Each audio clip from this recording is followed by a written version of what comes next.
Fala pessoal, tudo bom com vocês? Espero que sim. Sou o professor Tiago, estou aqui para mais uma aula.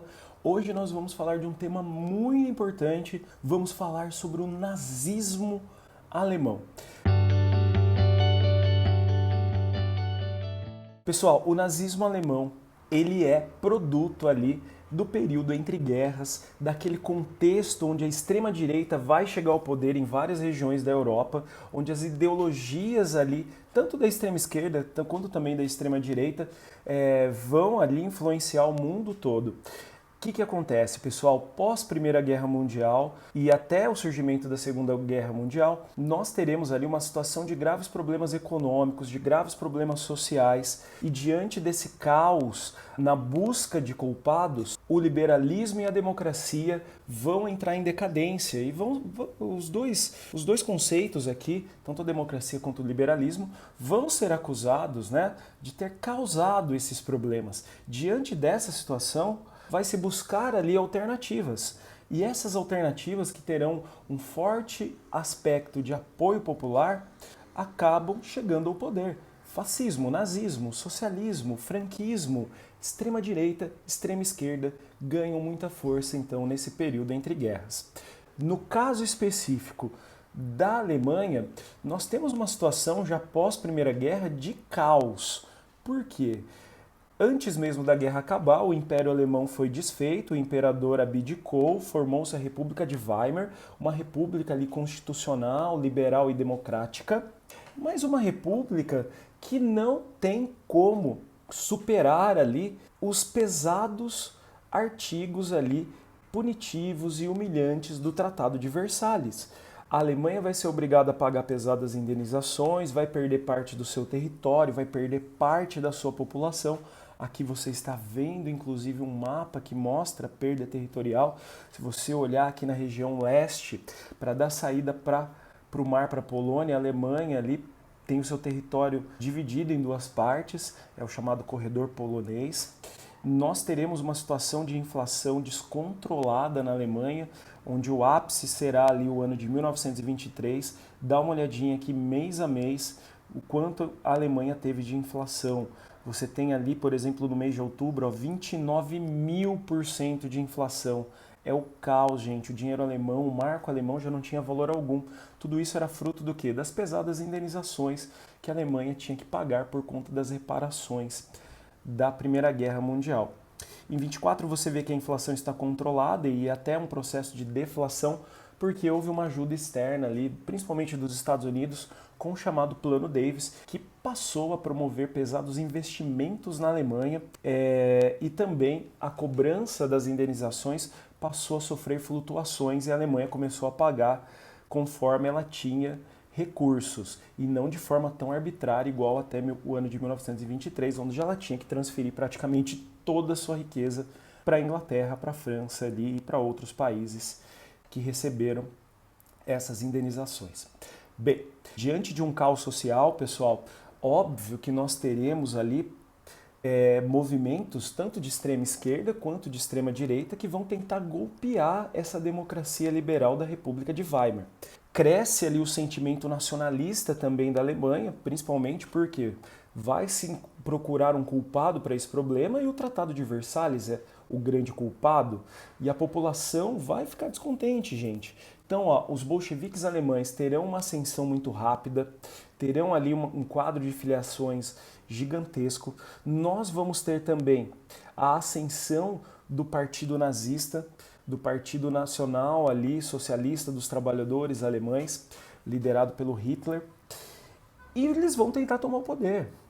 Primeiro, o Partido Bolchevique tenta tomar o poder, a principal líder é presa e executada, que é a Rosa Luxemburgo. O Hitler tenta tomar o poder em 1923, com o chamado Putsch de Munique, acaba sendo preso, né, o golpe da cervejaria. Ele vai ser preso, vai ser condenado a 5 anos, vai cumprir bem menos que isso, né? E segundo ali relatos, ele teria escrito o seu livro famosíssimo, Mein Kampf, na prisão.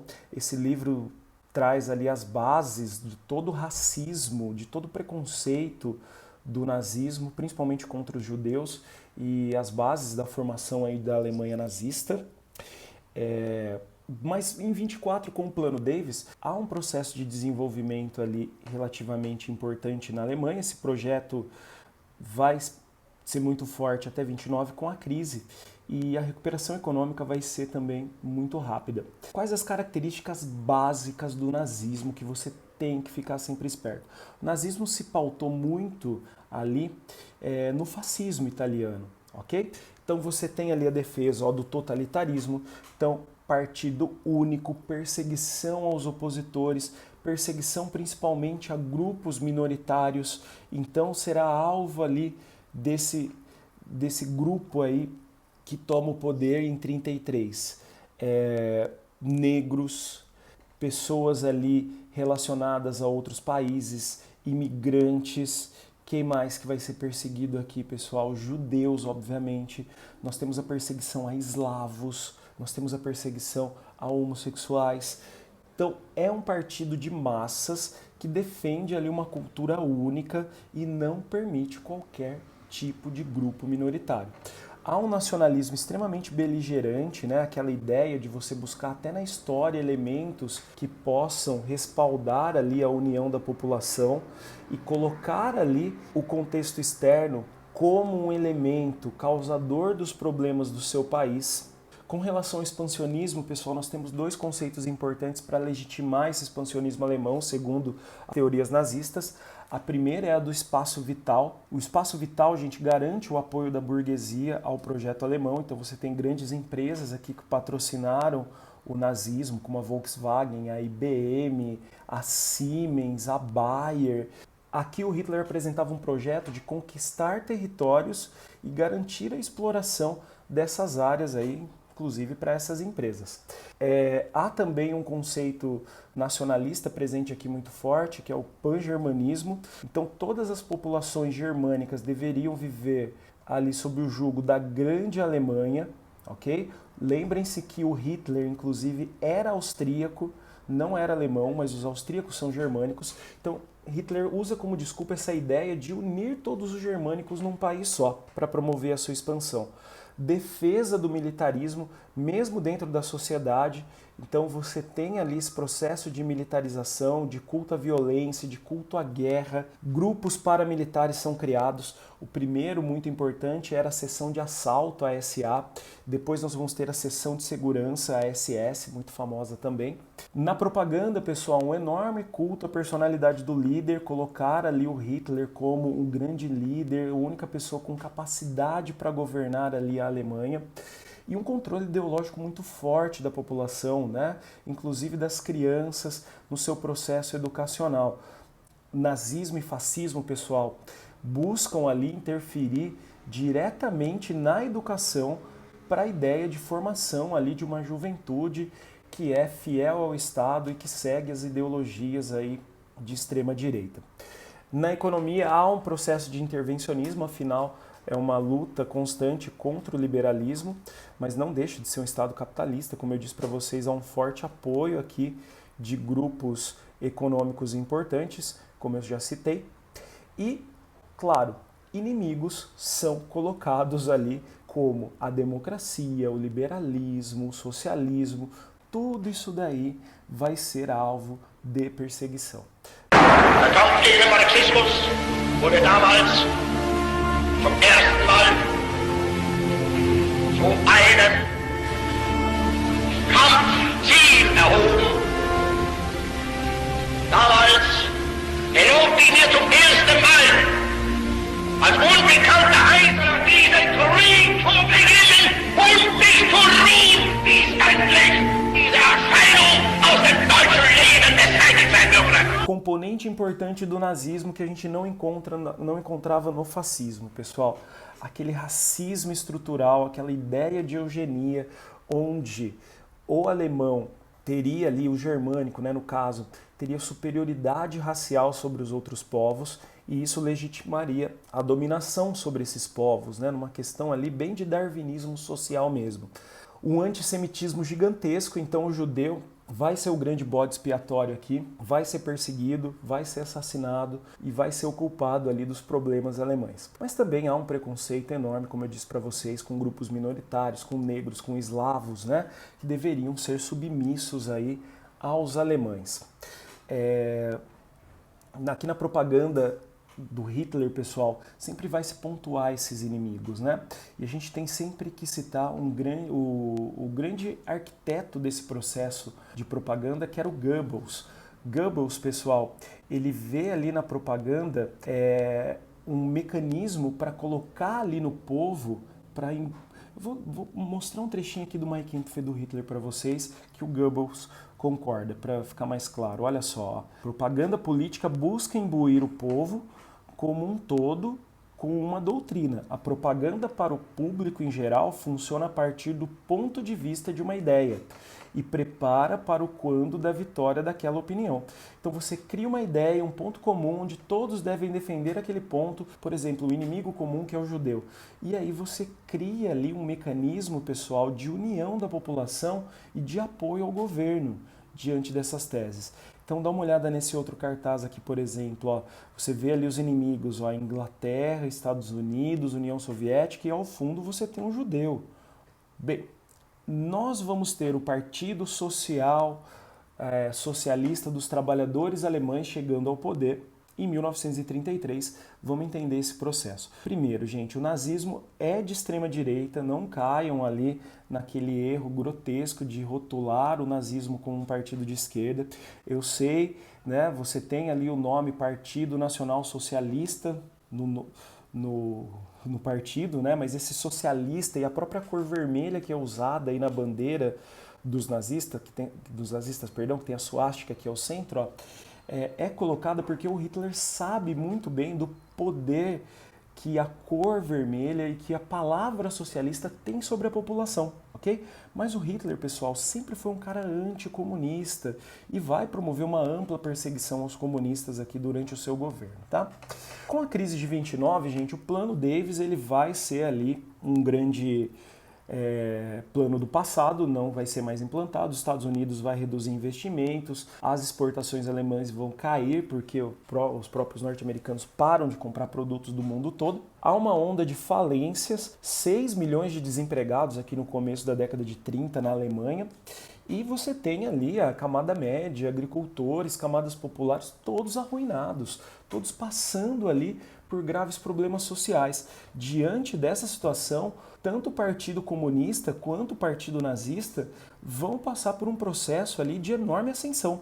No caso do Partido Nazista, há um forte apoio do quê? Da burguesia, dos grandes proprietários, de setores conservadores que visavam evitar a ascensão do socialismo. Para esses grupos é melhor perder o poder, perder a democracia, mas continuar existindo ali com o capitalismo e com o nazismo, do que ver a ascensão ali de um regime socialista que poderia destruí-los. Em 1932 nós teremos eleições, o Partido Nazista vai conseguir ali 37,3% dos votos, mais de 200 deputados.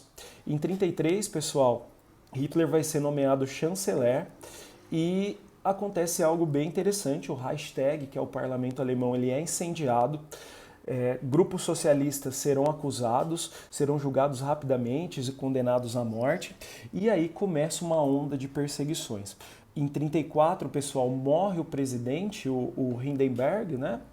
O Hindenburg, perdão. E com a morte do presidente, o Hitler vai acumular o cargo de presidente e chanceler, que não era permitido pela Constituição. Mas ele passa um plebiscito e tem o apoio aí da maioria dos alemães. Como eu disse, o Partido Nazista é um partido de massas que vai contar com forte apoio da população. Te destaca aqui uma enorme perseguição a partir desse momento aos opositores liberais, democratas, socialistas, judeus.